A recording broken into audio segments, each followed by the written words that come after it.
You know, this fall when I found out I was going to have Mr. Kramer as my English teacher, Billy Garcia told me to say goodbye to hanging out because he heard that Mr. Kramer gave another work. Well, that made me feel great.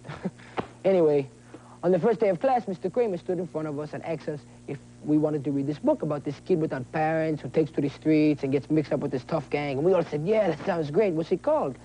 Well, it turned out to be called Oliver Twist, and it was written by this guy named Charles Dickens over like 100 years ago. And you know what? It was a pretty good book, man.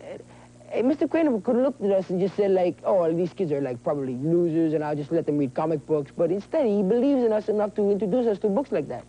Mr. Kramer's a really funny guy, too. He really is. And, like, he really cares about us, too. You know, like, even after school is over, he, like, helps us. Like, this is guy in our class, Jason, who has a lot of trouble, like, reading. So Mr. Kramer stays after school with him and helps him out and shows him what the right book to read and stuff. And Mr. Kramer don't have to do that. He could go home and, like, watch Oprah Winfrey or cook spaghetti or something. But instead, he sticks around to help.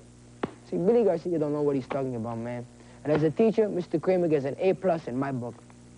I gotta go anyway, because, like, Mr. Kramer told us to read this book called Wuthering Heights. It's, like, about this girl who digs this guy so much that even after she dies, she goes after him.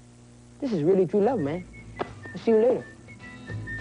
Steampipe Alley will be back right after these messages.